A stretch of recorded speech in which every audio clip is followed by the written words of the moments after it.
tous et bienvenue dans mes petits papiers. Je suis Judith, je suis démonstratrice Stampin' Up dans le nord de la France. Et le projet de carte simple et rapide que je vous propose de réaliser aujourd'hui, c'est celui-ci. J'avais envie de partager avec vous les petites astuces que j'ai utilisées, les petits trucs que j'ai utilisés pour réussir à aligner mes petits panneaux rectangulaires. Je suis toujours un peu enrhumée, je suis désolée, je filme mes tutos souvent en série, par groupe. Et donc aujourd'hui, je suis un peu enrhumée. J'espère que ma voix ne vous dérangera pas. Allez, on se lance tout de suite dans la réalisation de cette carte. Pour cette carte, j'ai décidé de changer de version pour notre deuxième, pour la forme que nous allons réaliser ensemble. Alors, je vais vous donner les mesures de mes petits papiers. Il vous faudra 3 morceaux de papier cartonné. Donc là, j'ai choisi du sapin ombragé, excusez-moi. Celui-ci mesure 6,9 cm sur 2. Et puis 3 morceaux de papier de série Design. J'ai oublié le nom de la série dont ils sont issus, mais je vous donnerai tout ça comme toujours en info, dans la barre d'infos. Vous aurez le lien vers ma boutique s'il y a des articles que vous voulez identifier ou acheter. Ce morceau-ci mesure 6,4 cm sur 1,5. Et puis on a aussi 3 morceaux qui mesurent 3,4 cm sur 2 et 3 morceaux de papier qui mesurent 2,9 sur 1,5. J'ai aussi une chute, pour l'instant un peu longue, ça dépendra de ce que je tamponnerai, qui mesure, je ne sais plus, en largeur, 2,5 cm et puis un morceau blanc qui mesure 2 cm, même un peu moins, 1,9 pour pouvoir le passer dans la perforatrice formeuse au choix qu'on a ici. On va se lancer tout de suite dans la disposition de ces petits morceaux. Alors pour ça, j'ai utilisé ma règle en T. C'est une règle qui n'est pas forcément facile à trouver. J'avais eu un peu de difficulté quand je l'ai achetée. Quand vous allez dans les magasins créatifs, c'est surtout des règles en T en bois que vous trouvez pour j'imagine, le dessin, voire le dessin industriel. Donc c'est pas forcément très pratique pour la carterie. Celui-là, je l'avais trouvé, vous voyez, c'est une marque a priori américaine. Je l'avais trouvé sur l'américain, bien connu. Voilà, sur le net, c'est du coup un peu plus facile à trouver. Je vais marquer un petit repère à 9 cm. Et puis je vais me faire d'autres petites marques dans l'autre sens. Je vais en faire une à 5 cm et demi. À 9 cm, en fait, je sais que je vais être ici. Ça me permet d'être cachée et ensuite de ne pas trop m'embêter à devoir effacer mes traces. Je fais donc une marque à 5 cm et demi, je triche sur mes notes, puis à 3 cm et une autre à 0,5 cm. Je vais disposer ma règle en T comme ceci et elle va me servir de repère pour pouvoir coller mes petits éléments. Je vais peut-être, en fait, ce sera plus simple, commencer tout de suite par mettre mes éléments décorés. Alors, qu'est-ce que je voulais mettre? Un comme ça et un comme ça, voilà. Donc je ne sais plus du tout comment s'appelle ce papier de série Design. Il est dans le catalogue juillet-décembre de Stampin' Up. Voilà, hop, tout ça c'est encollé. Je vais peut-être les disposer, je vais mettre le blanc au milieu, je pense, voilà, comme ceci. Je fais la même chose en bas. Et donc, je vais commencer par coller celui-ci. Je préfère prendre de la colle liquide en général parce que ça me laisse le temps de le glisser si je ne suis pas bien positionnée. Je mets ma règle selon le repère. Alors moi, comme j'ai ma règle en T, je ne fais pas forcément très attention. Si vous avez une règle, ben, vous pouvez vous servir des marquages du papier de Stampin' Up.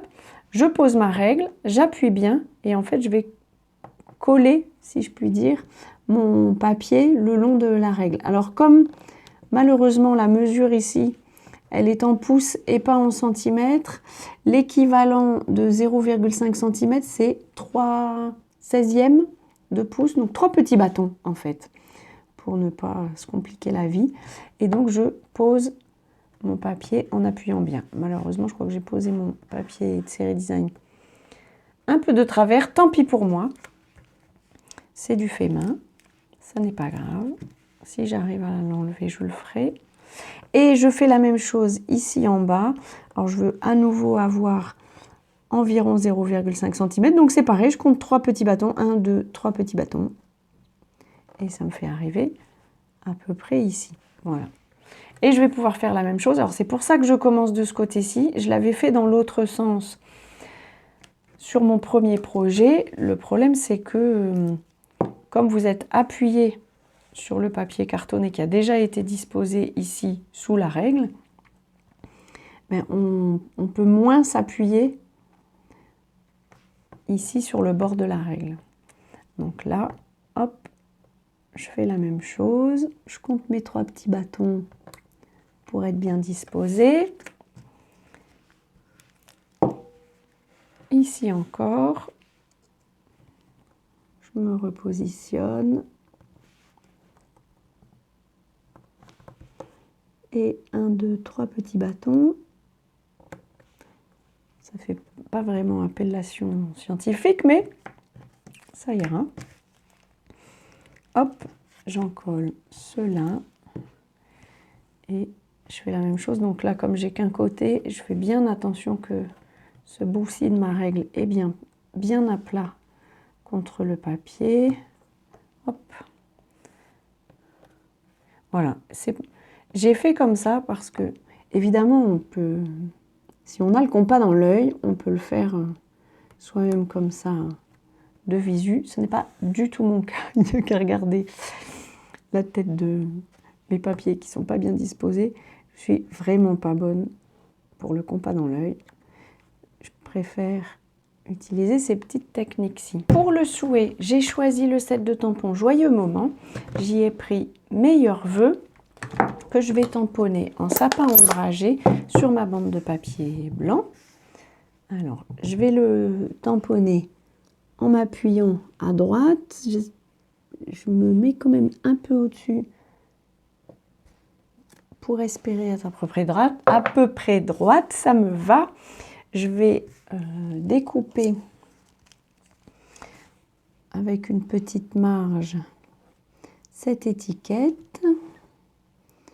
Allez, je vais partir d'ici parce que je veux pouvoir la découper avec ma perforatrice qui fait des jolies formes. Hop. Et donc, qui s'appelle Formes au choix. Je vais la glisser ici, dans cette étiquette-ci. J'aime bien le retourner pour m'assurer que je suis à peu près au milieu. D'ailleurs, je n'y étais pas. Hop, et là, je perfore. Je garde cette petite chute qui va me servir à évaluer à quel endroit je dois couper cette étiquette-ci. Donc, je la dispose. Et en fait, j'utilise ça. J'ai envie de garder du coup une marge qui lui ressemble. Ça me mènera à peu près ici. Et donc, je vais couper mon étiquette comme ça. Voilà, tout ça, ce sont mes petits systèmes parce que, comme je vous disais, moi, je n'ai pas le compas dans l'œil. Et si je n'ai pas ces systèmes-là, toutes mes découpes sont un peu de travers. Et bon, ça gâche un peu le temps qu'on a passé à réaliser ces cartes. J'essaye de vérifier que je suis au milieu. Hop, j'appuie. Et je récupère mon étiquette. Je ne sais pas si j'étais vraiment au milieu. Si, je pense que ça ira. Je vais pouvoir coller ça. Je vais essayer de bien me disposer cette fois. Alors, si j'appuie pas trop, je peux encore faire glisser mon papier. Et quand je suis sûre, là j'appuie. Et celui-ci, je vais le coller sur la carte elle-même avec de la colle liquide. J'avais pas particulièrement envie de mettre des mousses 3D. J'avais envie que toute ma carte soit à peu près au même niveau. Et du coup, je la mets. Bon, là, à vue d'œil, je pense que je devrais m'en sortir. Hop, au même niveau que mes autres éléments. Voilà, je vous représente ce qu'on a utilisé, le set de tampons Joyeux Moment, une règle en T, en espérant que vous pourrez aussi trouver ça sur le net, et puis le tampon encreur sapin ombragé. Voilà, j'espère que cette petite carte relativement simple vous aura plu. Elle vous permettra d'utiliser des chutes de papier. C'est toujours une bonne idée, je trouve. Moi, j'aime pas jeter du joli papier comme ça. J'espère que cette carte vous aura inspiré. Si c'est le cas, pensez au petit pouce. Et puis, on se retrouve très bientôt pour un nouveau projet créatif. Et d'ici là, je vous embrasse.